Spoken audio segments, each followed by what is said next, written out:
तो इस एनिमे की शुरुआत में हम एक लड़के को देखते हैं जो कि रात को अपने घर की तरफ जा रहा था, पर रास्ते में वो एक चोर को देखता है जो दो लड़कियों को परेशान कर रहा था। ये देखकर वो लड़का उन लड़कियों को बचाने की कोशिश करता है, लेकिन उस चोर का चाकू हाथापाई में लड़के के पेट के अंदर घुस जाता है, जिसकी वजह से उसकी वहीं पर मौत हो जाती है। जिसके बाद अगली सुबह उस लड़के की आंख किसी दूसरी जगह पर खुलती है, जहां वो देखता है कि वो एक छोटा बच्चा बन चुका है। ये देखकर उसे पहले तो कुछ समझ नहीं आता, पर अपने आसपास की चीजें देखने के बाद उसे पता चल जाता है कि वो उन लड़कियों को बचाते हुए मारा गया था और अब उसका पुनर्जन्म इस 3 साल के बच्चे के रूप में हुआ है, जिसका नाम काइन है। अब जब वो ये सब सोच ही रहा था, तभी एक लिली नाम की मेड उसे वहाँ खाना खिलाने के लिए आ जाती है, जिससे वो बातों बातों में जान लेता है कि वो इस वक्त एक ऐसी दुनिया में है जहाँ लोग मैजिक का इस्तेमाल करना जानते हैं और उसी दुनिया की एक कंट्री के एक शहर में वो रहता है। साथ ही उसे ये भी पता चलता है कि उसके फादर इस सिटी के मिलिट्री जनरल हैं, इसलिए कंट्री के राजा की तरफ से उन्हें एक आलीशान घर मिला हुआ है और उसी घर में वो अपनी फैमिली यानी भाई बहन, मॉम और फादर के साथ रहता है। अब काइन ये सब जान के बहुत खुश हो जाता है क्योंकि उसे मैजिक एंड उससे रिलेटेड चीजें बहुत अच्छी लगती थी, लेकिन उसे अपने फादर से पता चलता है कि उसे मैजिक इस्तेमाल करने से पहले 5 साल का होना होगा, क्योंकि इस वर्ल्ड में हर किसी के लिए उसके 5 साल का होने पर एक बैप्टिज्म नाम का रिचुअल होता था, जिसके बाद ही किसी को मैजिक करना अलाउड था। पर काइन ये सब नहीं मानता और छुप छुप कर बुक्स की मदद से मैजिक सीखने लगता है। अब 2 साल ऐसे ही बीत जाते हैं और अब काइन 5 साल का हो गया था, इसलिए वो रिचुअल के लिए अपनी फैमिली वालों के साथ टेंपल में जाने लगता है, जहाँ रास्ते में उसे अपनी फैमिली से पता चलता है कि रिचुअल के बाद हर बच्चे को सभी 7 गॉड में से किसी एक गॉड की ब्लेसिंग मिलती है, जिसकी वजह से वो बच्चा उस गॉड का मैजिक इस्तेमाल कर सकता है। साथ ही लेवल 1 वाली ब्लेसिंग सबसे वीक और लेवल 5 वाली ब्लेसिंग सबसे स्ट्रॉन्ग होती है। अब काइन रिचुअल के लिए टेंपल में आ जाता है, जहां जब वो रिचुअल कर रहा था तो वो अचानक से टेलीपोर्ट होकर सभी 7 गॉड के सामने आ जाता है, जहां सभी गॉड्स उसे बताते हैं कि हम सबने तुम्हें एक खास काम के लिए चुना है। साथ ही वो सभी 7 गॉड्स लेवल 10 वाली ब्लेसिंग काइन को दे देते हैं, जिसे देखकर काइन चौंक जाता है और उन ब्लेसिंग्स को एक हाइडिंग पावर से कम कर देता है ताकि वो एक नॉर्मल इंसान की तरह जी सके। पर वो अपनी मैजिक पावर छुपाना भूल जाता है और जब उसकी फैमिली को उसकी मैजिक पावर का पता चलता है तो वो हैरान हो जाती है, क्योंकि काइन के पास 5 साल का होने के बावजूद भी एक सोल्जर जितनी मैजिक पावर थी। इसलिए काइन के फादर उसे ये मैजिक पावर किसी को भी दिखाने से मना करते हैं, ताकि किसी को ये ना लगे कि काइन ने चीटिंग से अपनी मैजिक पावर को बढ़ाया है। साथ ही काइन के फादर उसकी ट्रेनिंग के लिए 2 टीचर्स का भी इंतजाम कर देते हैं, जिनका नाम मिली और नीना था। अब वो दोनों टीचर्स काइन को ट्रेनिंग के लिए पैलेस के एरेना में ले जाती है, जहां मिली काइन को स्वॉर्ड चलाना सिखाने लगती है, लेकिन वो तो उसे ही हरा देता है। साथ ही नीना भी काइन की मैजिक पावर देखकर चौंक जाती है और उन्हें लगता है कि काइन एक जीनियस है, इसलिए वो उसे ट्रेनिंग के लिए शहर से दूर एक खाली जगह पर ले आती है ताकि उसकी पावर से पैलेस तबाह ना हो जाए। पर जब वो लोग वहां पहुंचते हैं तो उन पर एक किलर रैबिट हमला कर देता है, लेकिन काइन उसे मारकर अपने मैजिक बॉक्स में रख लेता है। अब मैजिक बॉक्स को देखकर वो दोनों टीचर्स चौंक जाती है, क्योंकि वो दोनों भी मैजिक बॉक्स चाहती थी, पर वो बहुत महंगा था। अब काइन बाकी किलर रैबिट्स को मारने के लिए पास वाले फॉरेस्ट में जाने लगता है, लेकिन नीना उसे मना कर देती है क्योंकि उस फॉरेस्ट में बहुत खतरनाक मॉन्स्टर थे और नीना को लग रहा था कि काइन अभी उनसे नहीं निपट सकता है। अगले दिन नीना और मिली काइन के साथ एक बार में आ जाते हैं ताकि वो मॉन्स्टर्स के बारे में उस बार की रिसेप्शनिस्ट से जानकारी ले सके, क्योंकि वहाँ पर बहुत से हंटर्स आते थे। लेकिन वहाँ पर एक बुरा हंटर मिली और नीना को परेशान करने लगता है, लेकिन काइन उस हंटर की स्वॉर्ड अपने हाथों से पकड़कर उसे बार के बाहर फेंक देता है। इसके बाद काइन अपनी दोनों टीचर्स के साथ हंटिंग और ट्रेनिंग के लिए निकल जाता है। अब ऐसे ही 3 साल और बीत जाते हैं, जहां अब काइन की ट्रेनिंग खत्म हो गई थी, इसलिए काइन अपनी टीचर्स को थैंक यू के रूप में मैजिक बैग देने का डिसाइड करता है और इसी के लिए वो उस फॉरेस्ट के आउटर पार्ट से 2 बहुत खतरनाक मॉन्स्टर को मार के उनका मटेरियल रख लेता है, जिसके बाद वो उन मटेरियल से मैजिक बैग बनाकर अपनी टीचर्स को गिफ्ट करता है। जहां उन बैग्स को देखकर मिली और नीना हैरान रह जाती है, क्योंकि काइन ने उन बैग्स को बनाने के लिए ड्रैगन्स को मारा था, जिन्हें मारना एक ए रैंक हंटर टीम के लिए भी मुश्किल होता है। साथ ही उन बैग्स में एक पैलेस को रखने जितनी जगह थी, जिसकी वजह से वो बहुत ही कीमती हो गया था। इसके बाद मिली और नीना काइन को गुड बाय बोलकर वहां से चली जाती है रात को काइन के फादर उसे डांटने लगते हैं क्योंकि उन्हें पता चल गया था कि काइन ने ड्रैगन्स को मारा है, जबकि उन्होंने उसे ज़्यादा मैजिक इस्तेमाल करने से मना किया था। अब हम 2 साल के बाद का सीन देखते हैं, जहां काइन अपनी फैमिली के साथ कैपिटल में जा रहा था ताकि उसकी बड़ी बहन का एडमिशन रॉयल स्कूल में हो सके। लेकिन वहां जाते समय काइन को अपनी सर्च स्किल्स की मदद से पता चलता है कि वहां से कुछ दूरी पर बहुत से मॉन्स्टर्स ने कुछ सैनिकों को घेर रखा है। अब ये जानकर वो बहुत तेजी से उन सैनिकों को बचाने के लिए जाने लगता है और कुछ ही सेकंड्स में वहां पहुंचने के बाद सभी मॉन्स्टर्स को मार देता है। तभी वहां उसके फादर भी आ जाते हैं, जिसके बाद उन्हें पता चलता है कि वो सभी सैनिक रॉयल गाड़ी को लेकर वहां से जा रहे थे। उसी वक्त गाड़ी के अंदर से राजकुमारी टेलेस्टिया और उसकी दोस्त सिल्क बाहर निकलती है, पर वो दोनों डरी हुई थी। तो काइन अपने मैजिक से उन्हें रिलैक्स कर देता है, जिसकी वजह से उन दोनों को काइन पसंद आने लगता है क्योंकि गाड़ी के अंदर से उन्होंने काइन को लड़ते हुए भी देखा था। इसके बाद वो सभी कैपिटल की तरफ जाने लगते हैं, लेकिन सिल्क और टेलेस्टिया काइन को अपने से दूर नहीं होने देती। अब थोड़े दिनों के बाद वो कैपिटल में पहुंच जाते हैं, जहां जब राजा को ये बात पता चलती है कि काइन ने सिल्क और टेलेस्टिया की जान बचाई थी, तो वो काइन को एक रॉयल टाइटल के साथ एक मेंशन और कुछ कॉइन्स भी दे देता है। इसके बाद राजा काइन और उसके फादर को अपने रूम में बुलाकर काइन की शादी टेलेस्टिया से करने की बात करता है, क्योंकि वो काइन की पावर के बारे में सुनकर काफी इम्प्रेस हो चुका था। साथ ही किंग का राइट हैंड यानी सिल्क का फादर भी काइन को सिल्क से शादी करने के लिए कहता है। तो काइन ये सुनकर सोच में पड़ जाता है, लेकिन वो राजा को मना भी नहीं कर सकता था, इसलिए वो ना चाहते हुए भी उन दोनों से शादी करने के लिए मान जाता है। तो फिलहाल के लिए काइन की सीक्रेटली उन दोनों से एंगेजमेंट भी करा दी जाती है। आगे काइन टेम्पल में जाकर गॉड से मिलता है, जहाँ सभी गॉड्स काइन से कहते हैं कि हम यहाँ बैठे बैठे बोर हो रहे हैं, इसलिए तुम्हें हमारे लिए कुछ करना होगा। ये सुनकर काइन अपनी बहन की दोस्त की शॉप में आ जाता है, जिसके फादर टॉयज बनाया करते थे। अब उस फादर से मिलकर काइन एक ब्लूप्रिंट दिखाते हुए उन्हें एक रिवर्सी नाम की गेम बनाने को कहता है, क्योंकि रिवर्सी के बारे में यहाँ कोई नहीं जानता था। साथ ही इससे गॉड्स की बोरियत भी दूर हो सकती थी। तो वो फादर काफी मेहनत करने के बाद रिवर्सी गेम क्रिएट कर देता है, जिसे देखकर काइन खुश हो जाता है क्योंकि वो परफेक्ट बनी थी। इसलिए वो उस फादर को कुछ गोल्ड कॉइन्स देकर उनसे और भी रिवर्सी बनाने को बोलता है, ताकि वो दोनों उसका बिजनेस करके पैसे कमा सके। इसके बाद काइन सभी गॉड्स के पास आकर उन्हें वो गेम सिखा देता है। तो गॉड्स को वो गेम काफी पसंद आ जाती है और वो हर वक्त वही खेलने लगते हैं। आगे काइन किंग की एक पार्टी में आ जाता है, जहाँ सिल्क काइन के पास आकर उसे बातें करने लगती है। तभी वहाँ एक बदमाश बच्चा आकर सिल्क को इम्प्रेस करने के लिए काइन का मजाक उड़ाने लगता है और उसे फाइट के लिए चैलेंज भी कर देता है। लेकिन जब उसे पता चलता है कि काइन के पास रॉयल टाइटल है, तो वो अपने दोस्तों के साथ वहाँ से भाग जाता है। ये देखकर सिल्क बहुत खुश हो जाती है और काइन को डेट पर चलने को कहती है।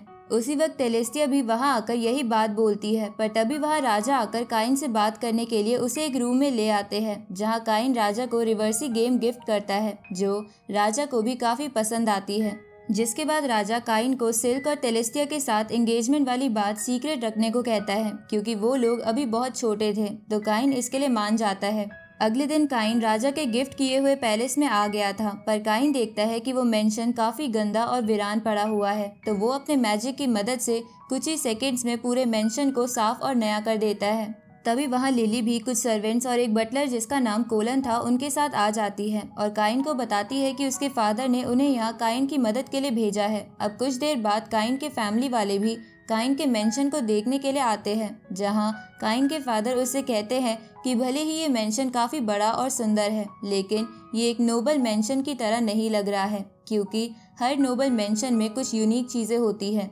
तो ये सुनकर काइन वहाँ एक ग्रेड ए मॉन्स्टर की बॉडी लगा देता है, जिसको उसने कुछ दिन पहले हंट किया था। तो उस मॉन्स्टर को देखकर काइन के फादर हैरान हो जाते हैं। उसी वक्त उन सबको काइन की मॉम की चीख सुनाई देती है, जो बाथरूम में जेट स्प्रे की वजह से डर गई थी, क्योंकि उन्होंने पहले ऐसा कुछ नहीं देखा था, लेकिन उन्हें ये पसंद भी बहुत आया था। तो काइन के फादर भी जेट स्प्रे का इस्तेमाल करते हैं और उन्हें भी वो बहुत पसंद आता है, इसलिए वो काइन को वो स्प्रे अपने खुद के पैलेस में लगाने को बोल देते हैं। इसके बाद उसके फादर काइन को सभी नोबल्स को एक पार्टी देने के लिए कहते हैं, जिसके लिए काइन मान जाता है और शाम को पार्टी के लिए प्लानिंग करने लगता है, जहां वो सबसे पहले अपने मैजिक से ग्लो करने वाला ग्लास बनाता है।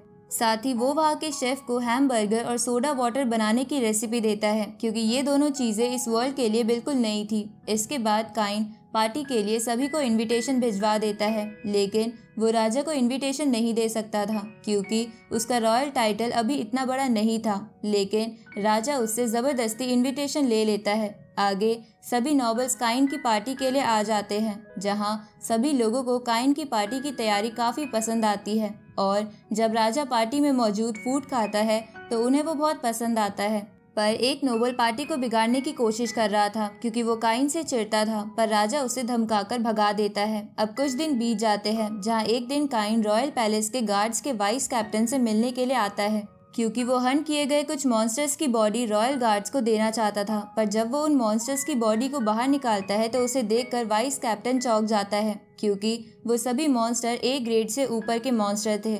इसके बाद वाइस कैप्टन काइन को अपने सभी सोल्जर से मिलवाने के लिए ले आता है और उन्हें काइन की ताकत के बारे में बताने लगता है, लेकिन उन सोल्जर्स को इस बात पर विश्वास नहीं हो रहा था। इसलिए उनमें से एक सोल्जर काइन से फाइट के लिए आगे आ जाता है, लेकिन काइन अपने एक ही अटैक से उसकी स्वॉर्ड को तोड़ देता है। तभी वहाँ उनकी कैप्टन भी आ जाती है, जो कि एक एल्फ थी और उसे लग रहा था कि उसके सोल्जर काइन को परेशान कर रहे हैं।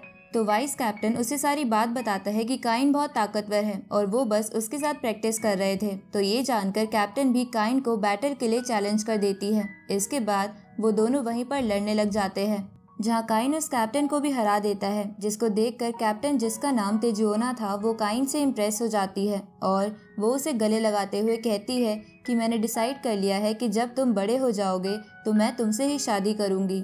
तो ये बात काइन जाकर राजा को बताता है। साथ ही वहाँ पर काइन के फादर भी थे, जो काइन को बताते हैं कि तेजुओना एल्फ कंट्री की प्रिंसेस है, पर वो अपने आप को साबित करने के लिए यहाँ आकर रॉयल गार्ड की ड्यूटी कर रही है। ये जानकर काइन शॉक हो जाता है। तभी राजा कहता है कि क्योंकि तेजुओना एक प्रिंसेस है, इसलिए मैं उसे किसी से शादी करने से नहीं रोक सकता। अब राजा तेजुओना को सिल्क और टेलेस्टिया के एंगेजमेंट वाली बात बता देता है, जिसे सुनकर तेजुओना शॉक तो होती है, लेकिन वो फिर भी अपने फैसले से पीछे नहीं हटती, जिसकी वजह से राजा भी अब कुछ नहीं कर सकता था। आगे राजा सोचने लगता है कि आखिर काइन इतना ताकतवर कैसे है जो उसने तेजुओना को भी हरा दिया।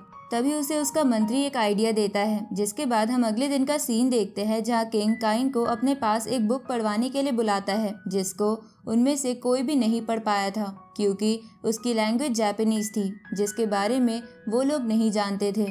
पर जब काइन उस बुक को पढ़ता है तो उसे उस बुक की लैंग्वेज समझ आ जाती है और उसे पता चलता है कि इस बुक को यहाँ के फर्स्ट राजा ने लिखा था, जो कि खुद अर्थ से टेलीपोर्ट होकर यहाँ आए थे। तभी राजा जब देखता है कि काइन उस बुक को पढ़ पा रहा है तो वो उससे इस बारे में पूछता है कि जो बुक हमारे फर्स्ट राजा ने लिखी थी उसे तुम कैसे पढ़ पा रहे हो। साथ ही वहाँ मौजूद सिल्क का फादर और काइन का फादर भी उस पर सच्चाई बताने के लिए दबाव डालने लगते हैं। तो काइन उन्हें बता देता है कि उसके पास उसकी प्रीवियस लाइफ की मेमोरी है, साथ ही उसे सभी गॉड की लेवल 10 वाली ब्लेसिंग मिली हुई है। तो ये जानकर राजा के साथ साथ सभी लोग चौंक जाते हैं और राजा सबको काइन का ये सीक्रेट किसी दूसरे को बताने से मना करता है। आगे हम काइन को हंटर एसोसिएशन के ऑफिस में देखते हैं, जहां वो अपना रजिस्ट्रेशन करने आया था। तो रजिस्ट्रेशन करने के बाद काइन को जी रैंक के साथ एक टास्क भी मिल जाता है, जिसमें उसे कुछ गॉब्लिन्स को हराना था। तो ये जानकर काइन टास्क पूरा करने के लिए जंगल की तरफ जाने लगता है, लेकिन रास्ते में उसे तेजुआना मिल जाती है और उसके साथ फॉरेस्ट में आ जाती है, जहां वो दोनों मिलकर बहुत सारे ग्रीन गॉब्लिन्स को हंट करते हैं। उसी वक्त उन पर बहुत सारी ग्रीन लिजार्ड हमला कर देती है, जिसे देखकर काइन तेजुआना को वहां से जाने को बोलकर खुद इन ग्रीन लिजार्ड से लड़ने का डिसाइड करता है। जिसके बाद काइन आइस पिलर्स का इस्तेमाल करके उन सभी को कुछ ही सेकंड्स में मार देता है। अब जब काइन वापस हंटर एसोसिएशन के ऑफिस में आकर ये सब बताता है कि उसने टोटल 30 ग्रीन लिजार्ड का हंट किया है, तो ये सुनकर वहाँ की रिसेप्शनिस्ट चौंक जाती है और वो काइन को लेकर वहाँ के मैनेजर के पास आ जाती है। पर वो मैनेजर काइन को चीटर बोलने लगता है, क्योंकि उसे विश्वास नहीं हो रहा था कि एक छोटे बच्चे ने सी ग्रेड वाले 30 मॉन्स्टर को अकेले मार दिया है। तभी वहाँ तिजुआना का ब्रदर भी आ जाता है, जो कि असल में वहाँ का हेड था। साथ ही उसे काइन के बारे में सब कुछ पता था कि वो कितना ताकतवर है। अब जब वो मैनेजर को ये सब बताता है कि काइन के पास रॉयल टाइटल है, तो ये जानकर वो मैनेजर काइन से माफ़ी मांगने लगता है, क्योंकि वो उसे कोई आम आदमी समझ रहा था। तो काइन उसे माफ़ कर देता है। जिसके बाद तिजुआना का भाई काइन से बोलता है कि क्योंकि तुमने 30 ग्रीन लिजार्ड्स को हराया है, तो मैं तुम्हें जी से सी रैंक पर प्रमोट कर रहा हूँ। पर तभी वहाँ तिजुआना आकर अपने भाई को बताती है कि काइन ने अर्थ ड्रैगन्स को भी हराया हुआ है और वो रॉयल गार्ड्स में सबसे ताकतवर है। तो ये जानकर उसका भाई काइन की रैंक ए कर देता है, लेकिन इसके लिए 1 महीने के अंदर अंदर काइन को एक छोटा सा टास्क करना होगा, ताकि सभी हंटर्स को भी यकीन हो जाए कि काइन ए रैंक के लिए लायक है। इधर हम सभी गॉड्स को देखते हैं, जहां एक गॉड सभी को बताता है कि एरन की सील जल्द ही ब्रेक हो सकती है, इसलिए हमें काइन की ट्रेनिंग के लिए कुछ करना होगा। तो एरन की सील का नाम सुनकर सभी गॉड्स घबरा जाते हैं और काइन को ट्रेनिंग के लिए एक बंदे के पास भेजने का डिसाइड करते हैं। इधर अगली सुबह काइन रॉयल स्कूल में एडमिशन के लिए एग्जाम देने के लिए आ जाता है, जहां सबसे पहले सभी का नॉलेज टेस्ट था, जिसमें काइन कुछ ही टाइम में सभी क्वेश्चंस को सॉल्व कर देता है। जिसके बाद उनका मैजिक टेस्ट होता है, जहां काइन अपनी थोड़ी सी पावर से वहां बनी दीवार को डिस्ट्रॉय कर देता है। अब अगला था उनका स्वॉर्ड फाइटिंग टेस्ट, जिसमें काइन एक ए रैंक हंटर क्लॉड से फाइट करता है, जिससे वो हंटर एसोसिएशन में मिला था। आगे एग्जाम का रिजल्ट अनाउंस होता है, जहां काइन ने एग्जाम में टॉप किया था। साथ ही टेलेस्टिया और सिल्क भी 2nd और 3rd पोजीशन पर थी। अगले दिन काइन स्कूल में पढ़ने के लिए आ जाता है, जहां सिल्क और टेलेस्टिया उसका पीछा ही नहीं छोड़ रही थी, इसलिए वो स्कूल में घूमने लगता है। जहां ऐसा करते हुए वो देखता है कि वो पहले वाला बदमाश लड़का उसकी बहन की दोस्त को परेशान कर रहा है, तो काइन उसे वहां से डराकर भगा देता है। तभी काइन को किसी की आवाज़ सुनाई देती है, जो उसे लाइब्रेरी में बुला रही थी। पर जब काइन लाइब्रेरी में आता है तो वहां से टेलीपोर्ट होकर किसी दूसरी जगह पर पहुंच जाता है, जहां वो देखता है कि एक पर्सन कॉफ़ी बना रहा था, जिसको देखकर काइन चौंक जाता है, क्योंकि इस वर्ल्ड के लोगों को कॉफ़ी के बारे में कुछ भी नहीं पता था। तभी वो बंदा काइन को अपना नाम हिरासावा बताता है। इसके बाद वो दोनों बैठकर बातें करने लगते हैं, जहाँ हिरासावा काइन को बताता है कि मैं इस किंगडम का फर्स्ट किंग हूँ, जो कि सेम तुम्हारी तरह अर्थ से यहाँ आ गया था। साथ ही वो काइन से कहता है कि मुझे सभी गॉड्स ने तुम्हें ट्रेनिंग देने के लिए कहा है। इस पर काइन उससे पूछता है कि मैं तो पहले से ही स्ट्रांग हूँ, तो फिर मुझे ट्रेनिंग की क्या जरूरत है। तो ये सुनकर हिरासावा काइन को उसे एक कुकी छीनने को कहता है, जिसे काइन नहीं छीन पाता। इसलिए वो हिरासावा का स्टेटस चेक करता है और उसे पता चलता है कि हिरासावा भी एक गॉड है। तो ये जानकर काइन हैरान हो जाता है और हिरासावा से पूछता है कि मुझे स्ट्रांग बनने की जरूरत क्यों है। इस पर हिरासावा उससे बोलता है कि तुम्हें एविल गॉड एरन के साथ फाइट करनी है, जिसे मैंने अपने कुछ साथियों के साथ 300 साल पहले सील कर दिया था, लेकिन अब वो सील टूटने वाली है। ये सुनकर काइन उससे पूछता है कि तो फिर आप ही उसे दोबारा सील क्यों नहीं कर देते। तो हिरासावा उसे बताता है कि मैं अब गॉड ऑफ क्रिएशन बन चुका हूँ, इसलिए मैं मोर्टल लोगों के मैटर में इंटरफेयर नहीं कर सकता, जिसकी वजह से अब सब कुछ तुम्हें ही करना होगा। इसके बाद वो काइन के साथ दूर एक ओशन के ऊपर आ जाता है, जहाँ काइन हिरासावा से पूछता है कि मुझे इस वर्ल्ड में पुनर्जन्म करके क्यों बुलाया गया है। ये सुन के हिरासावा उससे कहता है कि ये बात मैं तुम्हें तुम्हारी ट्रेनिंग के एंड में बताऊंगा, इसलिए तुम बस अभी ट्रेनिंग पर ध्यान दो। अब हिरासावा काइन को उसकी पहली ट्रेनिंग के बारे में बताता है कि उसे उस ओशन से वापस हिरासावा के घर तक मॉन्स्टर से लड़ते हुए पहुंचना होगा। साथ ही काइन को टाइम की भी चिंता करने की कोई जरूरत नहीं है, क्योंकि यहाँ का 1 साल बाहरी दुनिया के 1 दिन के बराबर होता है। अब काइन की फर्स्ट ट्रेनिंग स्टार्ट हो जाती है, जहाँ वो मॉन्स्टर्स को मारते हुए उस जंगल को क्रॉस करने लगता है, जहाँ उसे रास्ते में एक घायल व्हाइट फॉक्स मिलती है, जिसे काइन अपने मैजिक से हील कर देता है। साथ ही वो उसका नाम हाकू रख देता है। जिसके बाद वो दोनों मॉन्स्टर के साथ फाइट करते करते जंगल क्रॉस करने लगते हैं, जहाँ काइन को उस जंगल को क्रॉस करने में 4 साल लग जाते हैं। अब हिरासावा वहाँ अपने एल्फ फ्रेंड को बुलाते हुए काइन से कहता है कि अब तुम्हें इस बंदे को फाइट में हराना होगा, और जब तुम इसे हरा दोगे तो तुम्हारी ट्रेनिंग खत्म हो जाएगी। इसके बाद काइन उस एल्फ से फाइट करने के लिए आ जाता है, लेकिन वो एल्फ काइन को काफ़ी आसानी से हरा देता है। लेकिन काइन हार नहीं मानता और अपनी पूरी मेहनत से ट्रेनिंग करता है। इस बीच काइन को उस एल्फ यानी हिरासावा के फ्रेंड के घर पर एक बेबी ड्रैगन मिलता है, जिसे काइन अपना पेट बना लेता है। अब ऐसा करते हुए 1 साल बीत जाता है, जहाँ फाइनली काइन ने उस एल्फ को हरा दिया था। इसके बाद हिरासावा काइन को सब सच बता देता है कि 300 साल पहले तक एरन बाकी गॉड्स की तरह एक गॉड था, लेकिन वो धीरे धीरे बुरा बनता गया और अपनी पावर से उन लोगों को आपस में लड़वाने लगा। इसलिए यहाँ के बाकी गॉड्स ने हमारी दुनिया यानी जापान से मुझे और मेरे कुछ दोस्तों को समन किया, क्योंकि गॉड होने की वजह से वो मोर्टल लोगों के बीच में नहीं आ सकते थे। इसलिए उन्होंने हमें एक सील देकर एरन को रोकने के लिए कहा, जिसमें हम कामयाब भी हो गए। लेकिन इसमें मेरे 2 दोस्तों की मौत हो गई, जो और कोई नहीं बल्कि तुम्हारे पेरेंट्स थे, और इसलिए ही तुम्हें इस वर्ल्ड में बुलाया है। ये सुन के काइन अपने पेरेंट्स की ग्रेव के पास जाकर रोने लगता है, क्योंकि वो अपने पेरेंट्स से बहुत प्यार करता था। इसलिए वो डिसाइड करता है कि वो एरन को हराकर सबको ज़रूर बचाएगा। इसके बाद काइन हिरासावा से वापस मोटर वर्ल्ड में जाने की परमिशन मांगता है, क्योंकि वो पिछले 5 साल यानी 5 दिनों से लापता था, जिसके कारण उसके नए पेरेंट्स उसके लिए परेशान हो रहे होंगे। तो हिरासावा काइन की एज पहले जैसी करके उसे वापस मोर्टल वर्ल्ड में भेज देता है। आगे हम काइन को देखते हैं, जहां वो राजा को हिरासावा के बारे में सब कुछ बता रहा था कि वो उनसे ट्रेनिंग लेकर आया है, लेकिन राजा उस पर बिलीव नहीं करता। इसके बाद वो हंटर ऑफिस में आ जाता है, जहां उसे पता चलता है कि उसने ए रैंक पर पहुंचने के बाद वाला टास्क अभी तक पूरा नहीं किया है, और अगर वो उसे पूरा नहीं करेगा तो उसका रजिस्ट्रेशन कैंसिल हो जाएगा। तो ये जानकर काइन उस टास्क को जल्दी से पूरा कर देता है, क्योंकि उसमें उसे बस कुछ गुंडों को पकड़ना था। साथ ही उन्हीं गुंडों को पकड़ते समय काइन फिर से मिली और नीना से मिलता है, जो दोनों काइन की बढ़ी हुई स्ट्रेंथ से काफी इम्प्रेस थी। और जब उन्हें पता चलता है कि काइन रैंक ए पर पहुंच चुका है, तो वो दोनों चौंक जाती है। इसके बाद वो तीनों वापस हंटर ऑफिस आ जाते हैं, जहां काइन को क्लॉड भी मिलता है, जो कि असल में मिली का भाई था। इसके बाद वो सब मिलकर पार्टी करने लगते हैं। इधर हम फॉरेस्ट का सीन देखते हैं, जहां एरन अपनी नींद से जाग चुका था,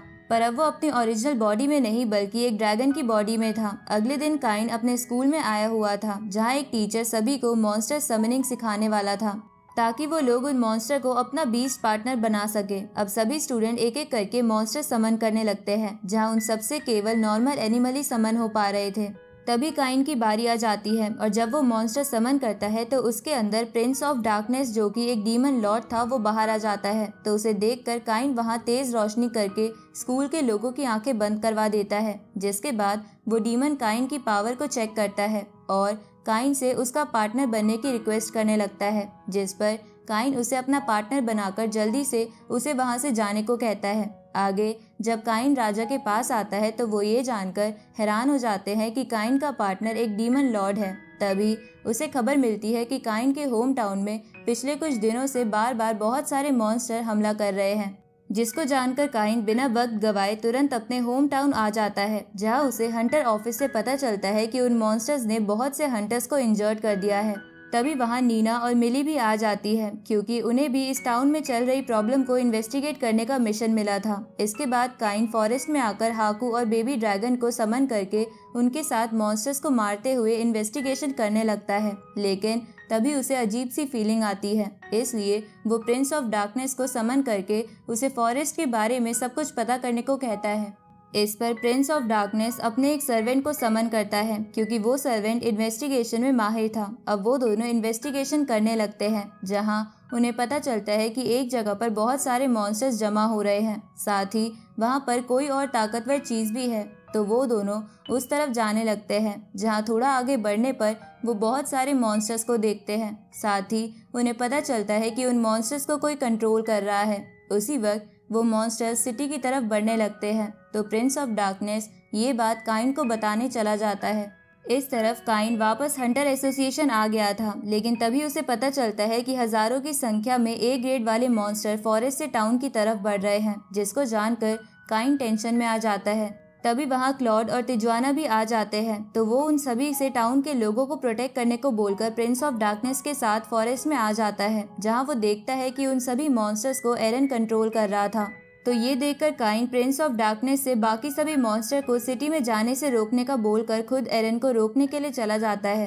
तो उसके जाने के बाद प्रिंस ऑफ डार्कनेस अपने और 4 सर्वेंट को बुला लेता है, जिन्हें पहले तो यकीन नहीं आ रहा था कि प्रिंस ऑफ डार्कनेस जैसे पावरफुल डीमन लॉर्ड को भी कोई अपना पार्टनर बना सकता है। लेकिन प्रिंस के समझाने के बाद वो लोग उसके साथ मॉन्स्टर्स को मारने का काम शुरू कर देते हैं। इधर काइन के दोस्तों ने सिटी के लोगों को सेफ प्लेस पर भेज दिया था, जिसके बाद वो सब भी फॉरेस्ट में मॉन्स्टर्स को मारने के लिए आ जाते हैं। दूसरी तरफ काइन एरन के पास आ गया था, जहां उसे पता चलता है कि एरन तो अभी तक सील से आज़ाद हुआ ही नहीं है, क्योंकि वो सील अभी भी बहुत मजबूत है। लेकिन एरन ने किसी तरह अपनी बॉडी का एक छोटा हिस्सा बाहरी दुनिया में भेज दिया है, जो कि एक ब्लैक ड्रैगन है। तो ये जानकर काइन एरन के साथ लड़ने लगता है, लेकिन भले ही एरन अपनी फुल पावर का इस्तेमाल नहीं कर पा रहा था, पर फिर भी वो काइन को बराबर की टक्कर देने लगता है। बल्कि कई बार तो वो काइन के ऊपर भारी भी पड़ रहा था। तो ये देखकर हाकू और वो ड्रैगन काइन की लड़ने में मदद करते हैं, लेकिन एरन उन दोनों को पीछे करके हाकू को जान से मारने लगता है। पर काइन बीच में आकर एरन के अटैक रोक लेता है। तभी एरन कहने लगता है कि तुम्हें हराने के बाद मैं इस वर्ल्ड को भी तबाह कर दूंगा। तो ये सुनकर काइन अपने दोस्तों और अपने पेरेंट्स की मौत को याद करते हुए गुस्सा हो जाता है, जिससे उसकी बॉडी से बहुत तेज एनर्जी निकलने लगती है।